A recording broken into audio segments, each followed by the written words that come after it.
Breaking news mga kababayan, nako po, rally po sa Mendiola. Nauwi, di umano sa gulo, nagkatensyon, nagkahabulan. Halaka, mga kababayan, gigil na gigil ang taong bayan kasama po ng libu-libong mga magsasaka. Kinalampag ang Malacanang, nataranta mga kababayan. Mga pulis nakaalerto. Binakuran ng makakapal na pader o yung barikada ang pintuan ng Malacanang dito. Grabe na galit ang mga Pilipino. Nakakakilabot na pasabog ng taong bayan. Ang dulo daw hindi makita. Libo-libo ito mga kababayan ko. Talagang mayroon pang ginawang anong tawag diyan sa parang ginawang tao sa gitna. Sa sobrang galit nila mga kababayan. Binakbakan nila ang mga kurakot. Lalo na po si BBM dito na nasa Malacanang daw ang tunay na kurakot. Halaka. Nagkatensyon daw, di umano, nagkatakbuhan. Nakakakilabot nga ito kung totoo ito. Galit na kasi ang mga Pilipino sa nakawan, tapos itataas pa ang tax natin.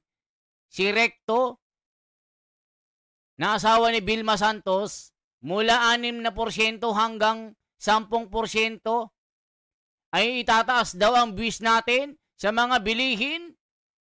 Diyos ko Lord, mga kababayan, saan kumukuha ng kapal ng mukha nito? Sabi nila, malapit na daw kasi ang eleksyon. Gagamitin daw yung 4.3 trillion na koleksyon sa tax. Ang kapal ng mukha. So ngayon mga kababayan, itong rally na ito, nako, nagkatakbuhan daw di umano. Ito yung sinasabi ng mga tao, nagkatakbuhan daw di umano. Halaka, nakakakilabot nga. Ito na po. Hindi natin nakita ang kaliwanagan sa mga investigasyon na ito. Sapagkat nananatiling hindi tinutumbok ang nasa pinakatuktok ng sistema ng korupsyon na nasa Malacanang mismo. Si Marcos Jr. na siyang nag-aaproba ng pondo. Siya ang naglalabas ng pondo. Siya ang nag-aaproba sa mga congressional insertions. Siya ang nag-aaproba sa mga unprogrammed funds na kung saan bilyong piso ang kanyang inilaan. Sa ilalim niya, sinimulan ni Duterte, pero mas lalo pang pinalobo sa ilalim ni Marcos Jr. Si Marcos Jr. ang pinakamundat at pinakapangyarihang burokrata, kapitalista sa ngayon. Hindi pa naaalis ang burokrata, kapitalista na ito. Kaya sa ngayon, patuloy tayong lumalaban. Patuloy nating igigiit ang katarungan at ang pagwawakas ng sistema na kung saan namamayani ang korupsyon.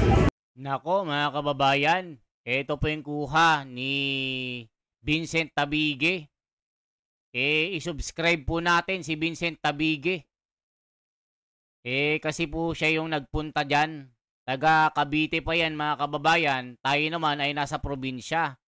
So ibinabahagi lang natin ang balitang ito para yung mga nakasubscribe po sa akin na hindi nakakapanood kay Vincent Tabige, i-subscribe nyo po siya para mapanood nyo po siya. So ngayon, ituloy pa natin.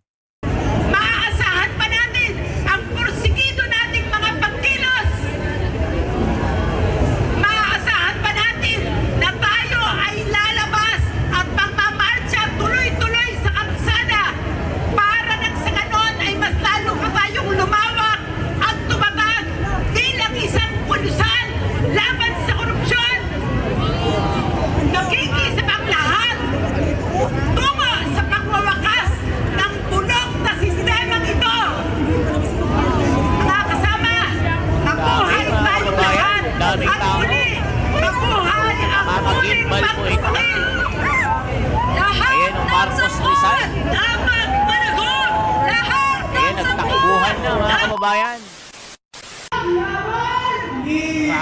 daming tao.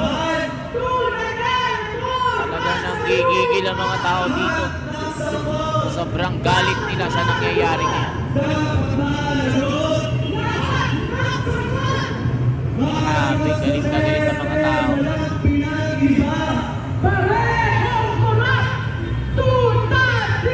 Pero mas malala ito mga kababayan pag sinamahan talaga ng totoong taong bayan.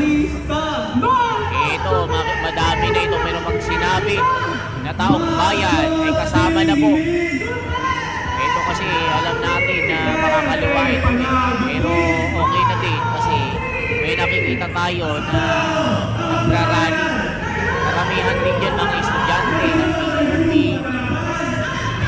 Dito sa UP, Dinasal, basta dito sa Maynila. Kasama ng mga magsasaka dito na frustrated sa nangyayaring pagnanakaw po ng gobyerno.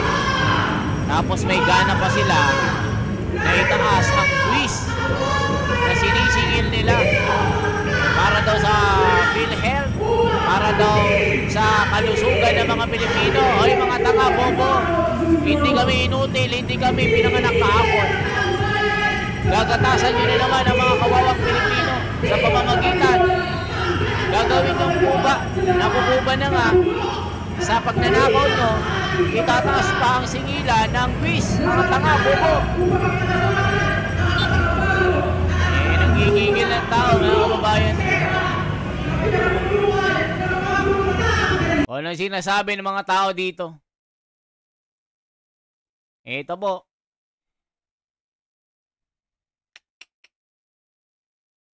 Hi, hypnotize ang mga general ni Marcos sa pamamagitan ng pera ng bayan.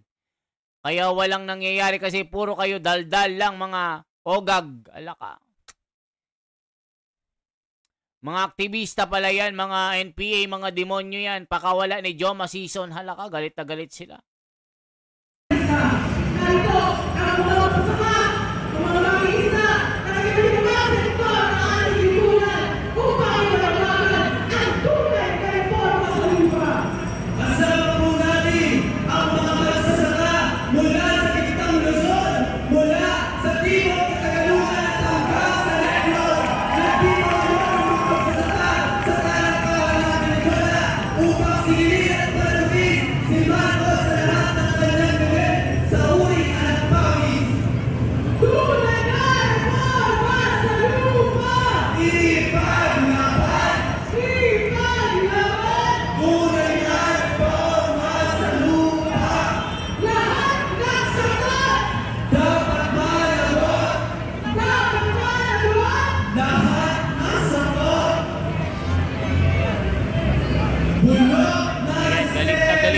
Pilipino, mga kababayan ko, sa nangyayari dito.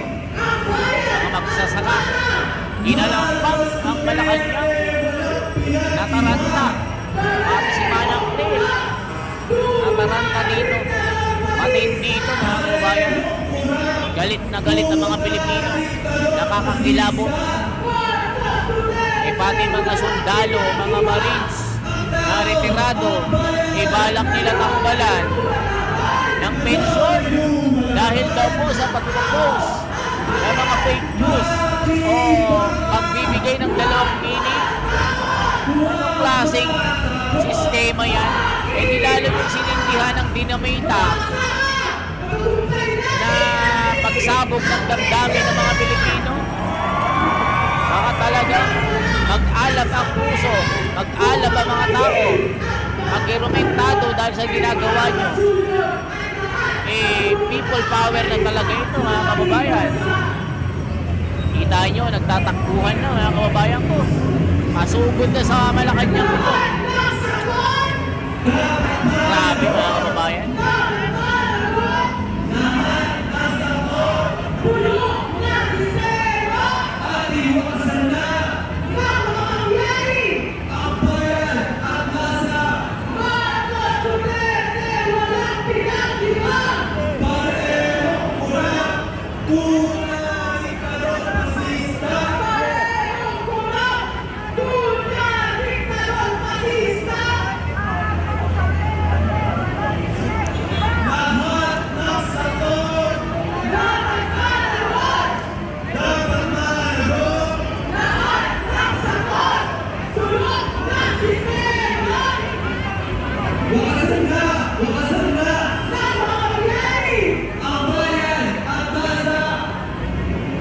So yan mga kababayan, ang lugar na ito ay sa Menjola po.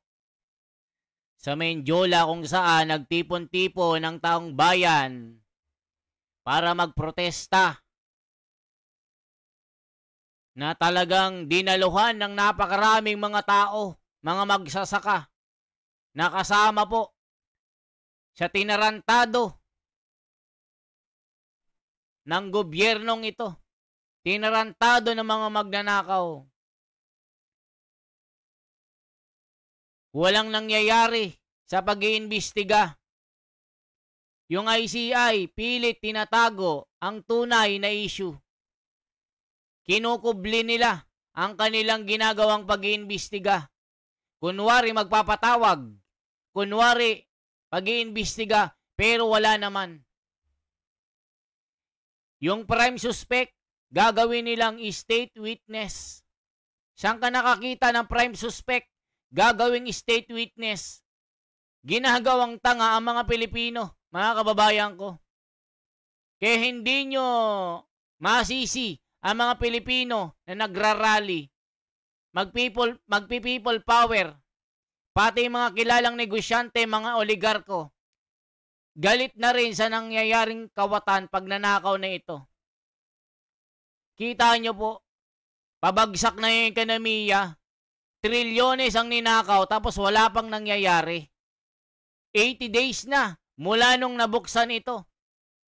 Sinasabi nila, kauna-unahan na Pangulo na nagbulgar ng korupsyon. Pero anong nangyari? Hanggang ngayon walang nangyayari. Kita nyo po pati Blue Ribbon, dinimolish nila. Kasi nga, itong mga humahawak, mga school bukol din. Mga bayaran din na may tinatakpan. Inalis si Marcoleta para hindi matumbok at mahuli yung kawatan. O yung Marines na si Orly Gutesa, kinasuhan ng pagsisinungaling. Planted daw na witness si Marcoleta. Si Diskaya, lahat ng binulgar. Diniscredit ni Tito Soto at ni Lacson. Kasi nga mga kongresista ang dawit. At binanggit yung the name that cannot be mentioned. Yung big fish dito. So ngayon, ayaw nilang gawing state witness. So yung prime suspect, yun pa yung gagawing state witness. Mga animal. Ay mga kababayan, gigigil kayo dito. Sa sobrang galit ng mga Pilipino, wala nang tiwala si Juan de la Cruz sa gobyernong ito. Kahit sino magagalit, ma-high blood. Tapos si Recto, itataas pa ang buwis natin. Mula 6% hanggang 10%. Sobrang kupal ng mukha mo. Sino kayong advisor nito? Sino kayong bumubulong dito? Mga kababayan ko, bakit sobrang kapal ng pagmumuka? Nakakagalit talaga. Lahat ng sagot! Dapat managot! Dapat managot! Lahat ng sagot! Lahat ng sagot! Dapat managot! Dapat managot! Lahat ng sagot! Lahat ng sagot! Dapat managot! Dapat managot! Lahat ng sagot! Marcos Duterte walang pinag-iba! Wala ba kayo napapansin sa mga ito? Hindi naman nila nilalagay yung mga totoong salarin dyan. Maniniwala ako kung nandyan yung picture ni Saldico at itambaluslos. Kita nyo naman walang makita. Puro si Marcos yung tinitira, si Duterte yung tinitira. Pero yung tunay na salarin sa pagnanakaw, hindi nila nilalagay yung picture. O kita nyo, isa ring bias ito kasi nga yung mga congressman din nasangkot sa anomalya, isa rin sa mga protector nila ng mga nagraraling ito.